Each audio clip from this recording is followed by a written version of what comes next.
Dragi gledalci televizije Exodus, danes smo z vami pater Tomaž Mikuš, jezuit, študentski duhovnik v Mariboru, in Bernadette Goulding, gostje današnje oddaje.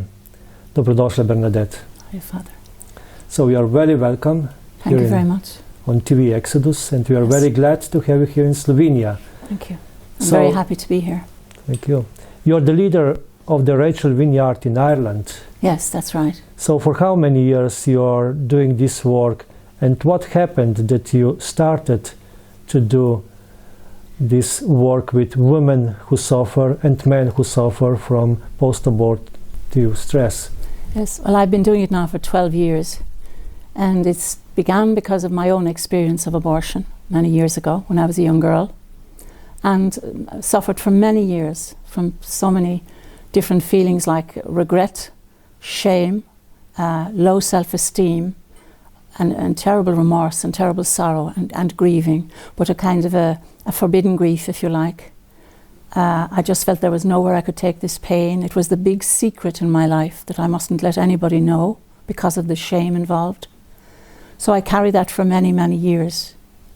And eventually I shared with a friend of mine, a very close friend who I would be very involved with. So what was the reaction of your friend when she heard your story? My friend was a religious sister, and we worked together on retreats in our parish.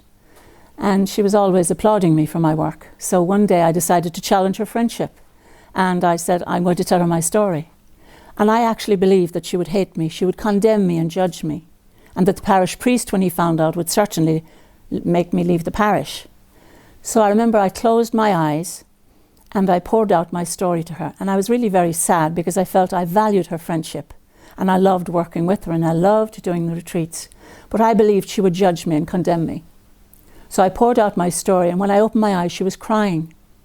And she said to me, don't waste your suffering, let God use it for good. And that was the beginning of the end of the isolation, of the terrible loneliness, and now I had someone I could talk to, someone who was sympathetic and compassionate, didn't judge me. So that was the beginning of my journey. And she told me that Jesus loved me and forgave me and encouraged me to go to confession. And I had been to confession many times, Father Thomas, because with post-abortive women we tend to repeat confession and confess our sin, but for a moment you'll feel very much peace, but then suddenly it's like the voice of the deceiver rings in your ear. You're bad, you're wicked, you don't deserve to be forgiven. You know, you're a wicked person. So I decided to follow through with this and seek confession from this wonderful holy priest called Father Gabriel, an elderly priest. I remember going into confession and telling him my sins and telling him I had confessed this many times. And he then told me that Jesus loved me and had forgiven me, and that he wanted me to, he washed my soul clean of this sin as if it had never happened. And then he said to me, would you like to name your baby? So I said, yes, please, Father. So he said, what would you like to call your baby? So I said, Gabriel. I'll call him after you, Father, because I believed it was a boy. So my aborted baby's name is Gabriel. So I think that I've been told by my priest that Gabriel means messenger, and certainly he is the messenger that led me here to Slovenia this week and to many other countries indeed. So you wouldn't be here today if there wouldn't be for Gabriel? No, not, but Gabriel is my guide. He's my angel, you know, leading me, and it's been a total, you know, when I received that love and mercy of God, it was like a total transformation. It was like participation in the resurrection, you know, because I had no self-esteem, I had no self-love, only hatred of myself. And when I found out that Jesus loved me, warts and all, it didn't matter what I had done, he knew everything about me, there was nothing hidden from him. I literally danced with Jesus from Nazareth in my spirit when I heard this from Father, for the first time in all of those lonely years of suffering and self-hatred. And having got married and told my husband about the abortion, and then going on to have my children, but being asked when I was pregnant with my first child, is this your first child? And I would say yes, because I couldn't share my secret. But knowing in my heart, no, this is not my first baby. You know, having to deny that life, that child, whose little heart was beating under my heart all those years before, and I didn't know. So I had my beautiful daughter, and You know, I was a very wounded woman at that time, and I had a lot of anger issues and a lot of hurt, and I know I probably transferred a lot of that onto my child because I was a wounded person, you know, and wounded people can wound other people, and I feel that's what was happening with her. But after my forgiveness from God, everything changed, my whole life changed, and God has used my sin to make a better person out of me. He can make miracles out of our mistakes, you know. What was your image of God before? Oh, I believed that he was this big old man sitting on a cloud with a notebook in his hand and a pen, and he was writing down everything I had done, and I believed I was going to go to hell. But I would do business with God every day. I would say, Jesus, please don't hurt my children for what I've done. I was constantly begging him, you know, and every challenging event that happened in my life, I believed it was a punishment from God.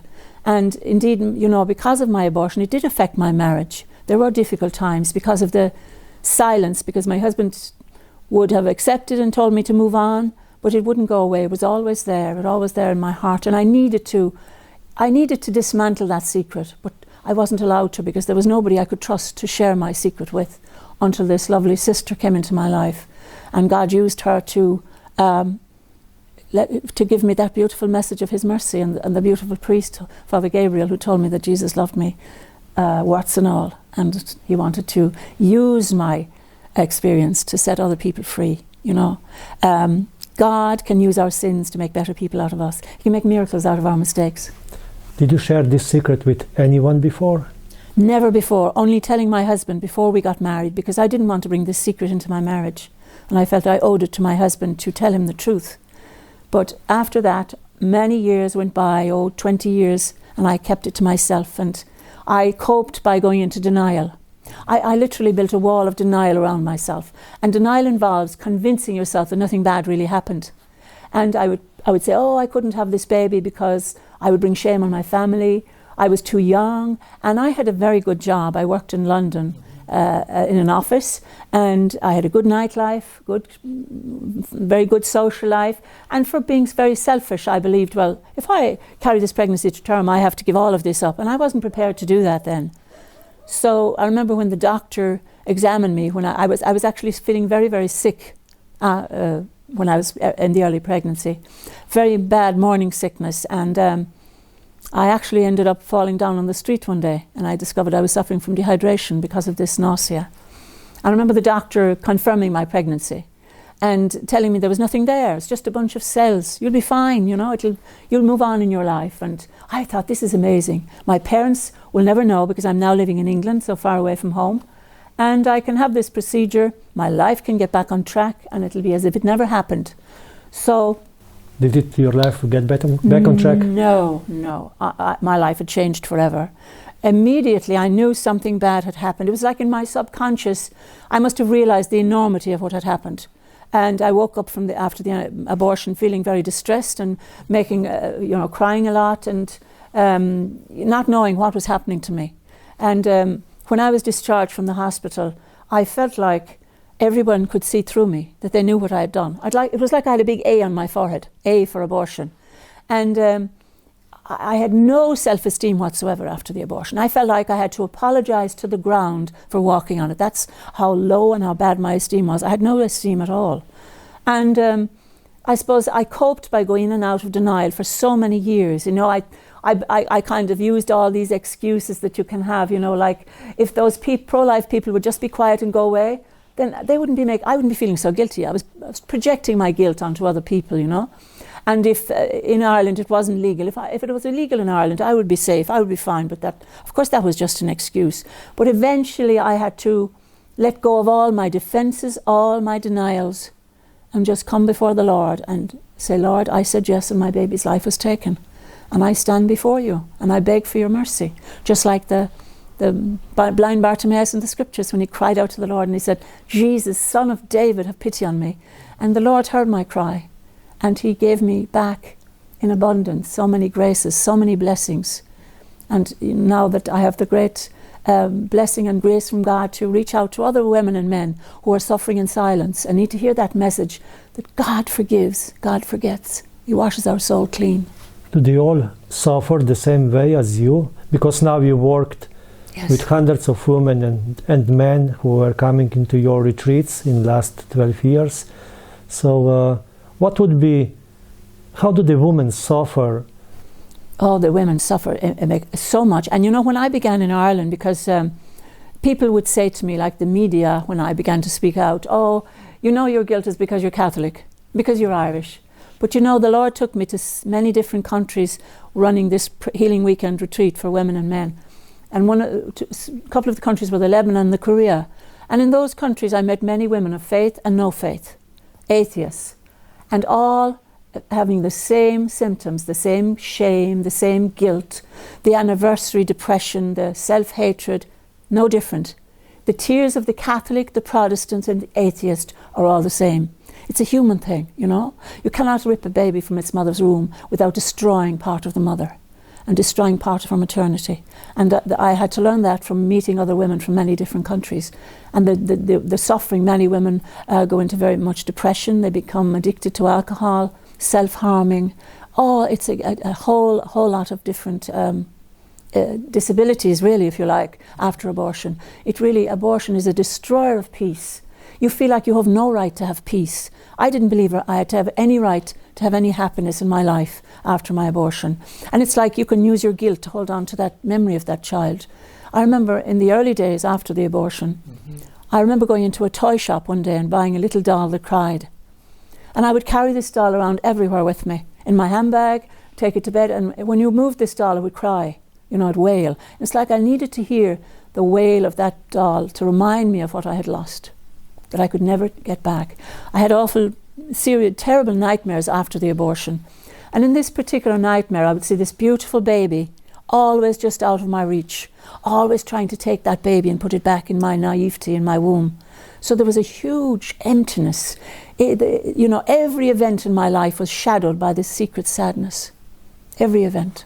When your family first time knew what happened to you, so when did you share it for the first time also with your kids? Or? When I began doing this work, working with women, post-abortive women and men, I began to be invited to speak publicly. And initially that was very difficult because I felt like people will judge and condemn me, and I was still very gently doing it, but doing it anonymously to begin with, writing my story in magazines and newspapers, but not using my own name. And then eventually I got the courage to stand up in front of 5,000 people at a Divine Mercy conference in Dublin and share my story. And on the way home that evening I thought, I'm telling the world I had an abortion and my children don't know. So I felt this was going to be a huge, huge step for me, because I was the very strict parent. I was the mother who encouraged my daughters to look after themselves, not to become sexually active, you know, to save themselves for marriage. And now there's this mother who goes to church, regularly receives the sacraments, encourages them to come and say the rosary, and now she's going to tell us she's this big sinner. This is what I was thinking on the way home. But I thought, I have to make a decision. If I want to follow this work, and this was a burning in my heart to do this work. I knew I had no choice in the matter. I had to risk losing the respect of my children. So I went home that day, and my daughters were actually at home when I got there. And I said to them, I have something to tell you. So what I did was, I got one of the old magazines where there's an anonymous name then. I said, I'd love you to read this. So my daughters read it. And when they finished, I said, that's Mother's story. That's me. And my daughters looked really sad, and they came and hugged me, and they said, oh, Mom, we're so proud of you for your courage. You were so young. Of course, they were making excuses for me. But we're really very proud of you for doing the work that you're doing and having the courage to admit and tell us that. So then my son was the next person I had to tell, and he was engaged to be married at this stage. And I told my son and his fiancée, and I have to say my son was just so wonderful. And they're all so wonderful. And then a couple of years ago, I have 10 grandchildren. I had to make the decision to tell my grandchildren about their nana, who is this holy lady, as they see, going to church. Is always saying, now you must go to church and you must be good. And but they were wonderful. They were just so wonderful. And you know, they're so pro-life and so much for life and respect life. And I've been advising them on different things and telling them all about the sadness of abortion and the loss of innocent life. And they have been really very, very good. So my whole family support me in what I'm doing, and that's wonderful. So when is the time to share such a secret, and to whom to share? Probably not all people are good to share your secret with. I would not advise any woman to share until she's been through some healing program and has processed that healing and has the courage and the strength to perhaps maybe get wounded sometimes by people who don't understand, who may, have a different opinion than you have, so that when you're healed you can cope with that. But I would say wait until you've been through a healing process and come out the other side feeling much stronger and accepting God's great mercy and love. And then I would always encourage women to share with a member of, after the weekend retreat, always to dismantle the secret, to share it with somebody who's close to them and have the courage, But then very, very gradually, when they feel strong enough. It's so wonderful, because I think it's when more women and men, when they're called by God to step out and stand with me and share their stories, I really believe that that's what we need to happen today. Because, if you remember one of the living scriptures we use in the Rachel's Vineyard retreats is the woman caught in adultery. You remember, she's dragged by her people before Jesus. She's been caught in the very act of adultery. They're waiting with stones in their hands to stone her. And Jesus asks the question, is there anyone among you who has no sin? And then Jesus writes in the ground, and we have much speculation about what Jesus wrote in the ground, in the dirt. Perhaps the sins of the people. Maybe the sins of the people. And suddenly they drop their stones. And it's only when the people have withheld condemnation that the woman is free to accept the mercy of God and receive his healing and his forgiveness. So it's our judgments on people, that it's fear of judgment stops women from having the courage to speak out after they've been healed. Fear of bringing shame, fear of being judged by whoever, So it's when they have that courage and that strength, and when people don't judge, when people are merciful. Our Holy Father, Pope Francis, is continually asking us to be merciful, to be compassionate. The truth with compassion is what sets you free. Not the truth without compassion is very harsh. And the truth, sometimes we can get the truth, a little bit distorted. We need to hear the truth with compassion. That the sin, of course, of taking the lives of innocent children is wrong. It's not God's plan for us. These little innocent children are victims. They're little precious children that God has given us, the gift of this precious gift of life, and that I in my arrogance threw back to him because of my selfishness. But Jesus wants the message of mercy to be his message. Go and sin no more. After the sin, go and sin no more. So how should we speak when we talk in the church to people? How should we speak of abortion in a way that we can speak with truth and compassion? Because until now, many times we were just saying, this is wrong, this is abomination, this is how a priest should speak, or someone else. I suppose perhaps the best is if we get someone to speak who had this experience of abortion.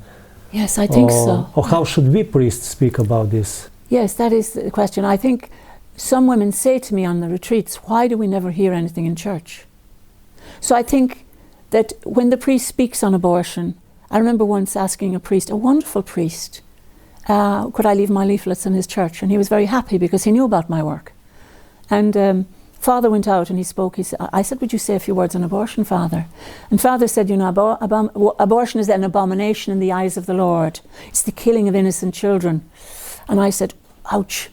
So on that evening when I got back to my house, my phone rang and a young lady called me. And she said to me, I found your leaflet and I really, need your help. I heard you speak today. Oh, I said, how was that for you?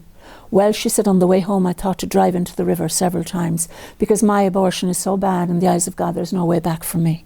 So that holy priest didn't understand, because we need to speak that yes, abortion is ending the life of the unborn child, but it's also destroying the mother and the father.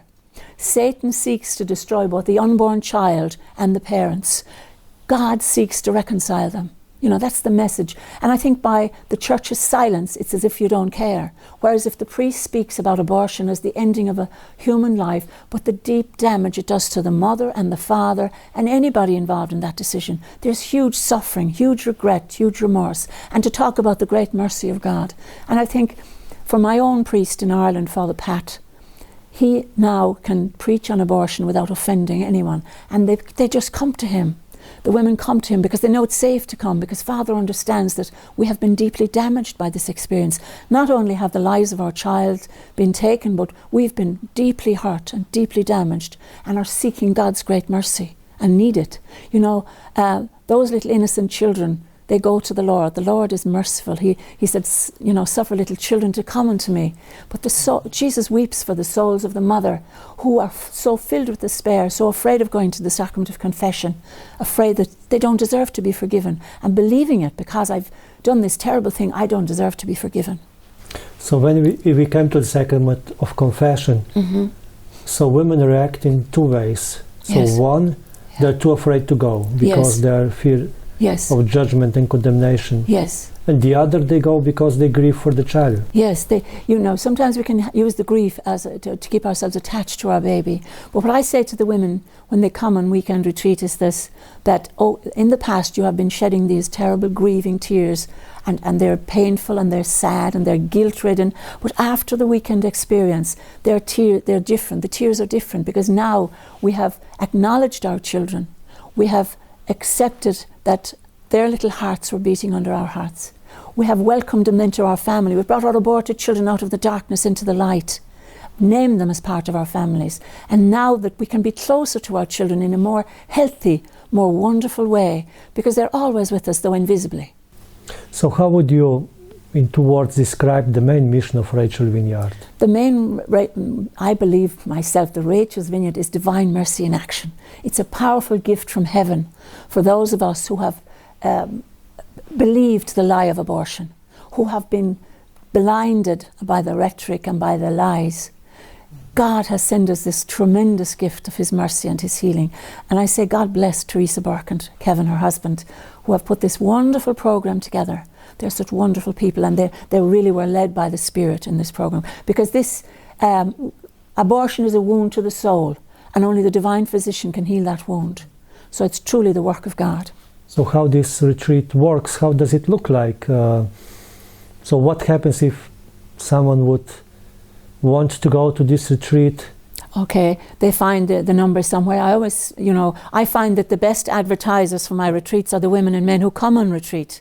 I will give them the brochures to take with them, and I will say, leave those brochures where you think you would have gone yourself, seeking some consolation or comfort before you came to Rachel's Vineyard. So they usually leave them in adoration chapels, in churches, in different places. And the women find them there, and they become the greatest defenders of life, those women and men going out. They might know somebody else who's had an abortion. So then somebody will maybe get the courage to make that call. Sometimes the woman can have that little card with the number on it for maybe a year, 2 years, maybe longer, before she'll have the courage to make that call. And when she makes that call, it's so important to be listening to her and not to help her to feel accepted as she pours out her story. And I find from my own experience that when a woman rings me and she says, I had an abortion, it's when I tell her I've also been through that experience that the floodgates open, and she cries, and she knows that I truly understand what she's going through. And I welcome her with open arms, and I explain to her about what we're about on the weekend. And sometimes in Ireland, maybe the woman might live quite a distance away from the retreat venue. And by the way, the venue for the retreat is totally confidential, known only to those who are going to participate, committed to coming on the retreat. So sometimes I go and meet those ladies in a cafe for a coffee. And I often say on the retreats, that I use the same one in Ireland all the time. And usually when I meet women or men there, sometimes they'll cry. And I'm sure that the proprietor of the cafe thinks I'm a drug dealer, because I'm always making people cry. So they come and I meet them, and I'll talk with them, and I'll encourage them to come on this wonderful weekend. And they say, how do I know it'll help? And I'll just say, come and see. Just come and see. And they say to me, I want what you have, which is peace, joy in my heart, because abortion it destroys your peace. So they come and they participate, and you could be sitting there for a month of Sundays and saying, this retreat's wonderful, wonderful. They're not going to believe that. They have to come and see and experience it for themselves. It's an emotionally safe environment where they're with people who won't judge them, who will love them, and we have a priest who is the spiritual director on the weekend, and that is very important to having our priest. We could not have the retreats without our holy priest. So for many women in Ireland today, and men, that would make them a little bit nervous, because the climate in the church today is a little bit different. I don't know how it is here in Slovenia, but I'll give you an example of one weekend.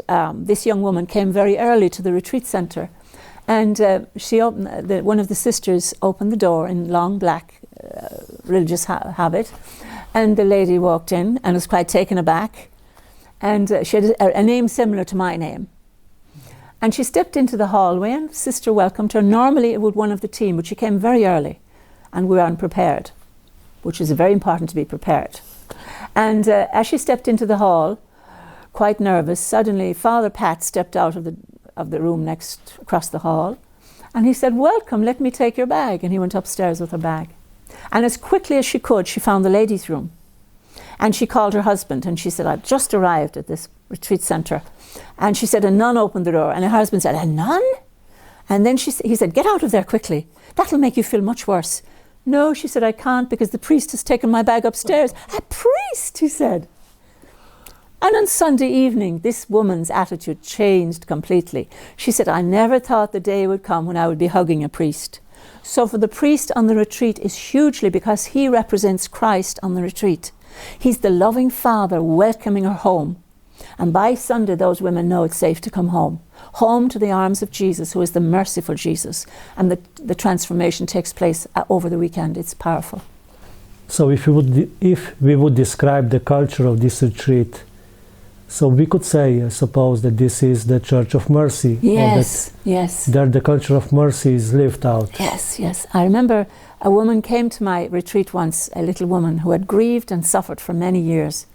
And the building where I hold my retreats is quite old and looks very severe on the outside.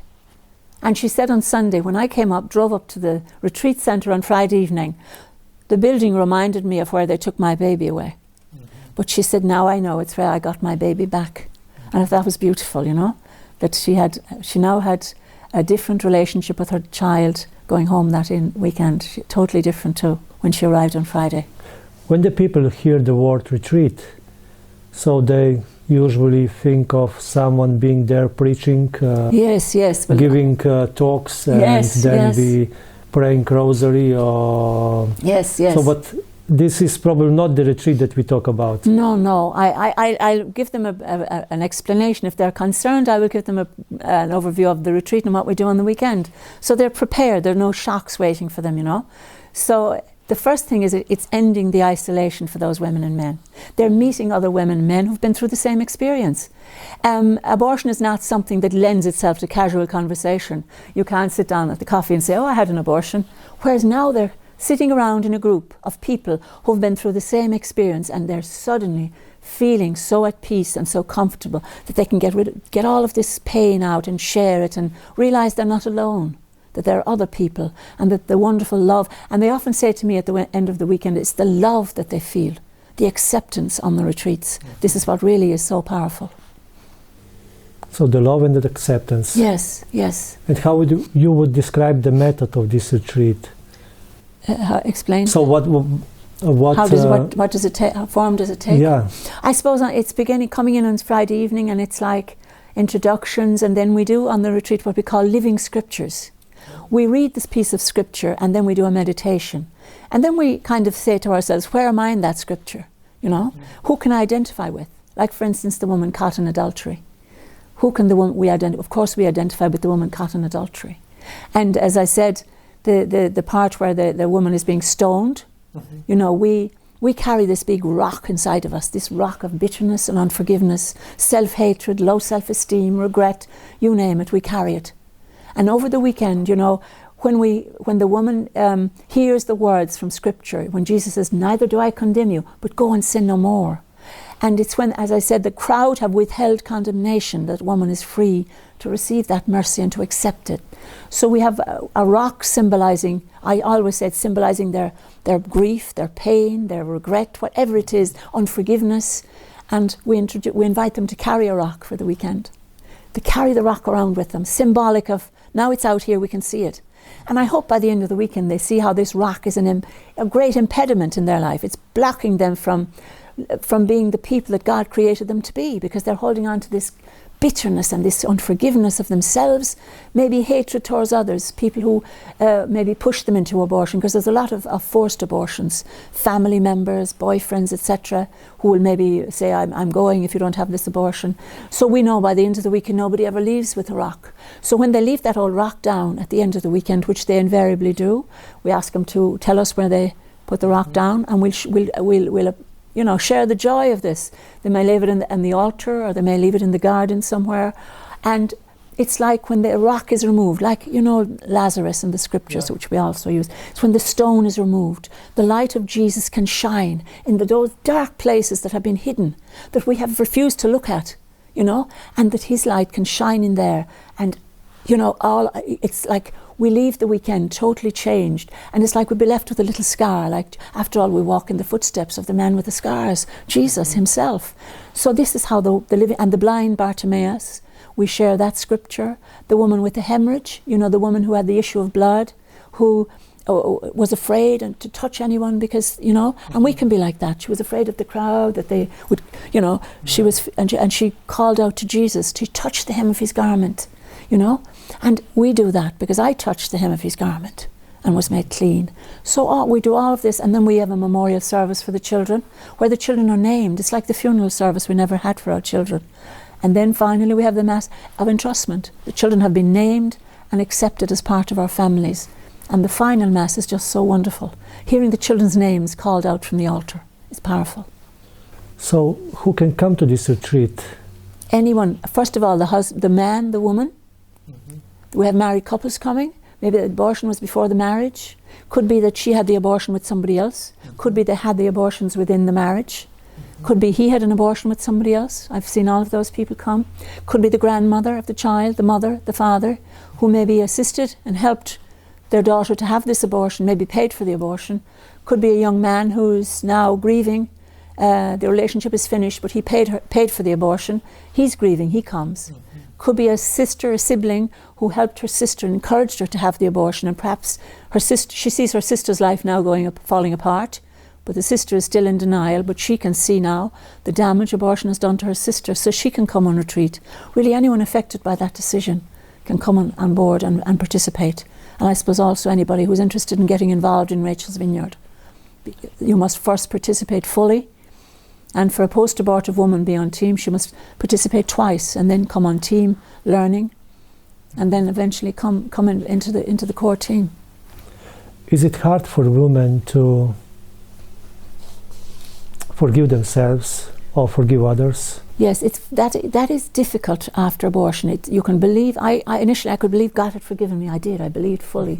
But forgiving yourself is something you have to take up daily. That takes time. You feel like you have no right to be forgiven. Why should I be forgiven for aborting a child whose life I ended? I have no right to be forgiven. But I had to learn that forgiveness is not a feeling. And I tell that to the women on the retreat. Forgiveness is a decision. It's a choice we make. If we wait until we feel like forgiving, it might never happen. And sometimes, I felt that if I forgive, it's like I'm letting the person get away with it who hurt me. Or if I forgive, I want them to change first. That may never happen. When you forgive, you set a prisoner free, and then you realize the prisoner is yourself. And forgiveness changes the heart of the forgiver. I keep telling the women that forgiveness we must forgive. When we say the Our Father, forgive us our trespasses as we forgive those who trespass against us. When God forgives us, we must in turn extend that mercy and compassion and forgiveness to those who've hurt us. And realize that when we forgive, why should we continue hurting because of something else did to us? Why should we continue with hatred in our hearts because of what somebody else did to us? We're the person being hurt. So when we forgive, we set ourselves free. And it's a wonderful feeling of freedom. And I've been challenged by people who would advocate abortion for women who've been raped.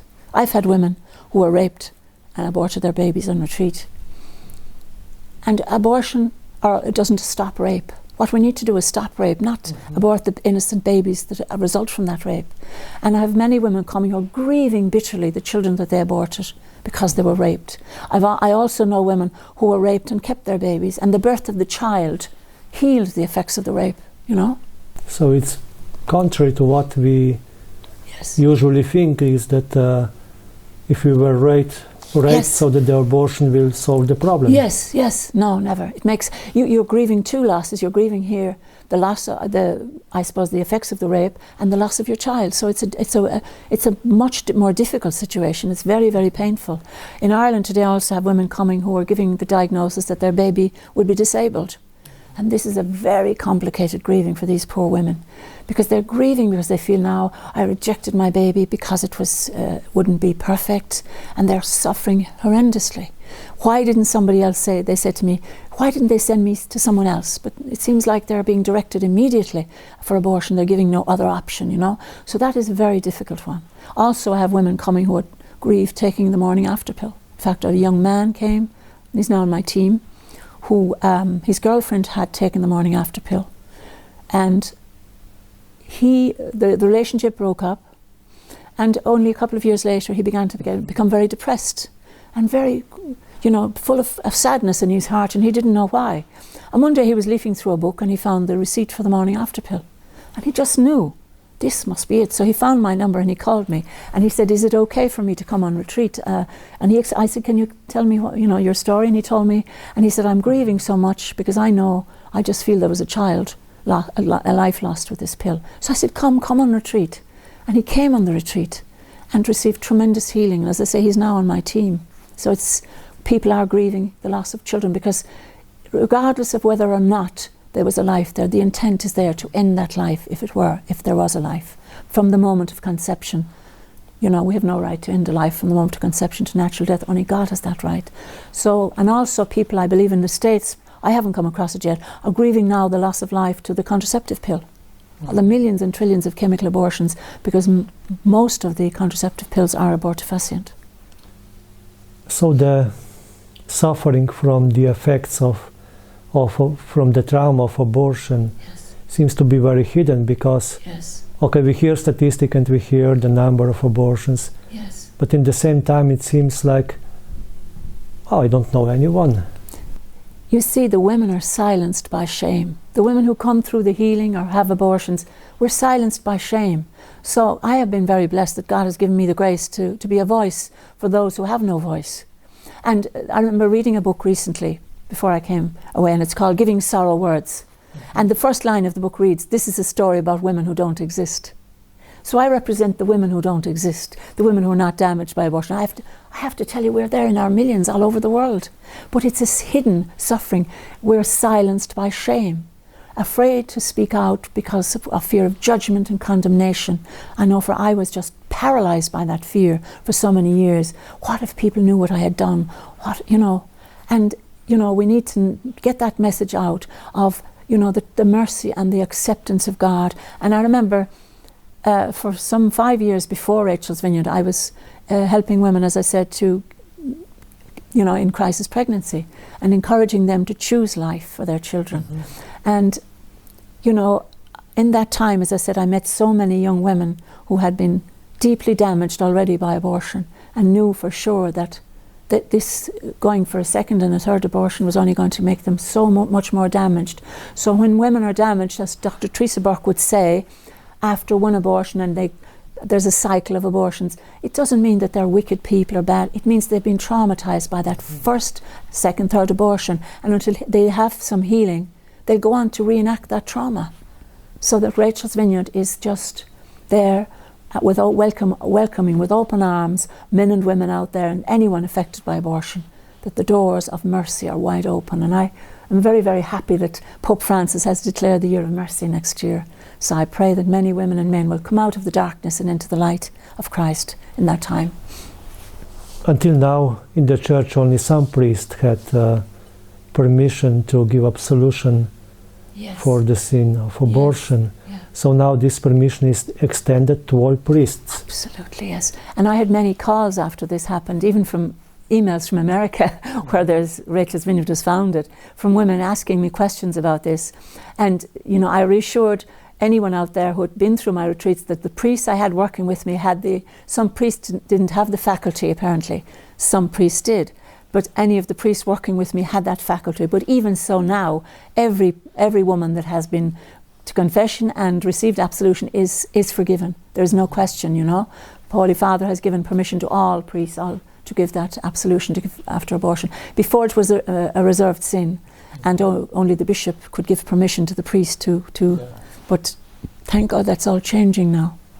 So that going to confession is now more accessible to women. Yes, of course, and absolutely. It's not make so shameful. No. It makes it much. So this is now a huge change. A big change. God bless Pope Francis for this great gift to the Church, to women, men, families. So how many times you already shared your story? I think 7 since I came on Wednesday, Father Thomas. And in your life? This is your main mission. I have so many times I've shared it, so every time people tell me it's different, because I think of some little things in between, and I hope to, people tell me, when are you going to write that book? And I think maybe there's a book in the making somewhere when I get the time to sit down and write. I think for our listeners or spectators of this program, will be probably very interesting to hear all your story. Do you have any special word for our spectators? I do. Yeah, I suppose the message I have is a message of hope and healing for anybody out there who's suffering the effects of abortion. To tell you not to be afraid to make that call when you find that number, that information, where there are people who will welcome you with open arms, where the Church welcomes you, to come back with all of your hearts, because Jesus is so ready to forgive. And I know it can be a huge decision to make that call. There's so much fear, so much shame, but please don't wait any longer. You know, it's like I say to the women in the retreats that I facilitate, it's like Jesus is saying, because we know that it's like being in prison, a prison of fear and self-hatred and self-loathing. Jesus is saying to you, you've done your time. It's time to come out. And you know, the handle is on the inside of the door, to open that door and to be able to forgive yourself and accept the mercy and the love of God, which He wants you to have. Because like me, God can make a miracle out of your mistake. He can use you to reach out to other people, women and men out there who are suffering in silence. So please don't be afraid to call Rachel's Vineyard. It is a wonderful program, and you can email rachelsvineyard.org in the States and Rachel's Vineyard here in Slovenia, or Rachel's Vineyard in Ireland. Many Rachel's Vineyard sites around the world. And please, please don't be afraid. Make that call today. God bless you. I'm really happy that we were able to hear your story on Nicodem evenings in Maribor. Okay. Not only in Maribor, you also spoke in Ljubljana. Yes. And you spoke in some other places too, yes, sharing the good story about Rachel Vineyard, a yes, story of salvation and hope. Yes. So I'm really glad and I can invite the spectators. Tako vabim tudi vas, gledalce, da si pogledate tudi pričevanje gospe Bernadette Goulding na Nikodemijevih večerih, ki so bili letos v Mariboru, kjer je povedala svojo celotno zgodbo izkušnje splava in potem okrevanje od te najglobje travme, ki jo lahko ena žena doživi. Tako da mislim, da prisluhniti njenemu pričevanju vsekakor priporočam. Let be the message that people hear today, a message of truth and compassion. Yes. The so truth and compassion. Thank you for your visit in our studio. Thank you, Father Thomas. Hvala vam vsem, ki ste bili z nami med to oddajo, in morda lahko tudi vi ponesete sporočilo, da za vse, ki trpijo za posledicami splava, obstaja prostor, kjer lahko prejmejo odrešenje, ki lahko prejmejo okrevanje. Tako v Sloveniji bo v prihodnjem letu začel delovati Rahelin vinograd. Deluje pa že ta trenutek tudi Zavod Živim, ki ima v svojem programu tudi program za vse, ki trpijo za posledicami splava. Tako da obrnite se na ene ali druge. Pomembno je, da niste več sami v osamljenosti in svojo stisko, ampak odprete ta vrata, o katerih je govorila naša gostja, in dovolite, da Kristus vstopi tja, kjer vas je najbolj sram in najbolj trpite. Če pa tisti, ki pa poznate nekoga, ki trpi zaradi tega, prenesite mu to sporočilo. Hvala vam vsem. Nasvidenje.